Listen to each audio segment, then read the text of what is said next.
Welcome back. I'm in my pantry today. Organizing your pantry can make meal prep and cooking so much more efficient and enjoyable. So we're here to talk about those tips. Also, Shelftember is coming up, and so here's your chance. Learn all the tips, get your pantry organized, know where everything is. That way when Shelftember comes around, you are ready to start your pantry challenge. The first hack that I have for you is to group like items together and put things that you frequently use right where you're going to see it. So let me show you a few examples of this. Starting right where we were, I have all of my baking materials and other dry bulk goods right here, and these are the ones that I use the most. Clearly I need to restock a little bit, but this is fantastic. Having these here works so incredibly well. And then here are two other examples. I have the protein bar section, and then I have all of my canned food right here. Now, since I mentioned these, I wanted to talk a little bit more about them.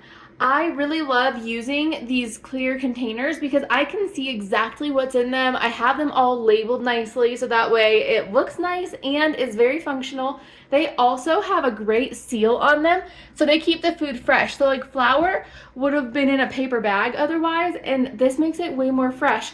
I also can just do a quick glance to see what do I need to restock, and so you can easily see what items are running low. So this is perfect. Now you don't have to go out and buy expensive containers, and you also don't have to do it all at once, but I definitely think doing something that works for you with containers is great. I know we used to use the country crock butter. Any kind of container will work, doesn't necessarily have to be clear, but I love the way the clear looks. And then something else that I've done everywhere, but specifically here, is use vertical space. So this area of my wall, really, there's no room to put any more cabinets because I just have a ton of corner cabinets and I wouldn't have any place to put my cat food. But I use this vertical space and now there's way more storage. Same over here. This one, not as pretty, but nobody can see it because it's in that little nook. And so vertical space over here too. Use the vertical space, and while you're using your vertical space, anything that you can do that's customized is great. So I actually have more shelves in here than these typically come with. And the way that I did that is that I bought just these long boards and I cut them down. Now these obviously aren't the same material because you got like grease up there and such. And if you look at them side by side, these have a rounded beveled edge and these are flat. But I made sure that the ones that came with are in my canning jars. That way they don't break, because there is a little bit of a gap here where there isn't here. But I definitely wanted to make sure to get the most out of the vertical space by making custom shelves. With this shelf, I can have pegs, and so I can move these shelves around. And I actually have moved them around multiple times, and so I find that super beneficial. That's definitely something that you want to do if you can. And if you can't move your shelves, just get those like shelf risers or shelf bins where it's like a double stacked thing, and then utilize your vertical space that way. Something else that you want to do is keep anything that you're going to be using on a regular basis around your eye level. We don't want to be putting the most commonly used item down at the very bottom or up at the very top. And so I have the snacks because realistically I'm going to be eating snacks probably more often than I'm baking, and all of my extra baking supplies are down below. I also have my canned goods, and realistically like this whole thing is kind of my eye level. Mainly here is like the best spot, and so that's my main area of all of the canned foods. And then down below I have all the overflows, the pastas and such, which I'm not going to be looking for them unless I'm specifically looking for pasta, and so I'll know to go there. Now we talked about utilizing bins and baskets, and baskets I love. I used to use baskets a lot before I had drawers. So if you don't have drawers, definitely utilize baskets because that's an easy way to categorize all of your things. Like I even have, I mean these aren't baskets, but this is a similar idea. Like I've got my types of food kind of organized, or not, this is not food, this is candy. I have it organized by like what kind of candy it is. And so any little extra bit of organization just really helps to keep things, of course, organized. Now, of course, not in my pantry, but I do the same thing with my spices. I put them in a drawer because that's the way that I find it easiest to access. Something that I'm not doing right now that I have thought about and might at some point is you could totally utilize the back of your cabinet door or the back of a regular door to put different things on. Like if I just put a little thing here, I could store anything little in it. I could store spices, I could store spice packets, I mean anything little, jellos, these types of things. Since they're really light, you could store those there. You definitely make use of the space. If you have limited space, use every little bit that you can.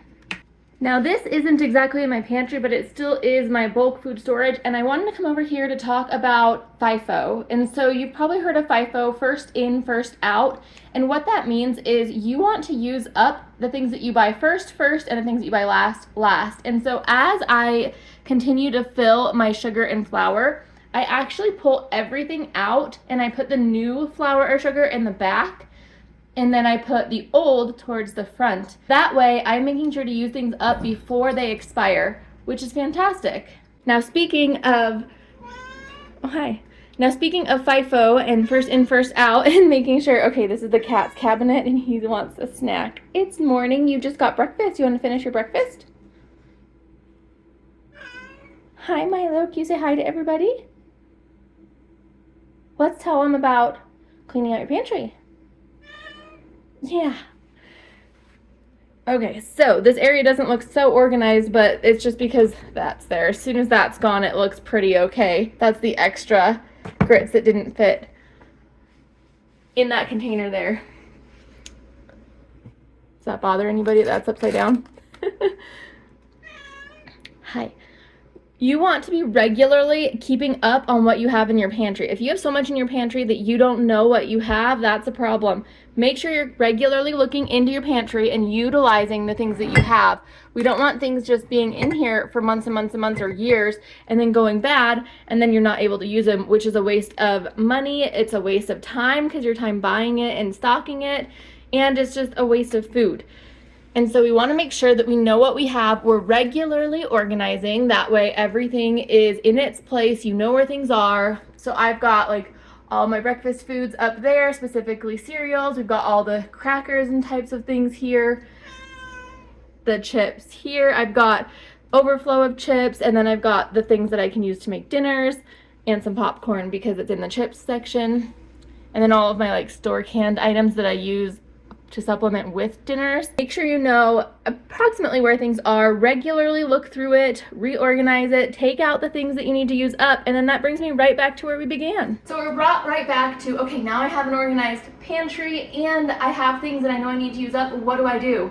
So that brings us into Shelftember, which is coming very, very soon. I'm very excited for it.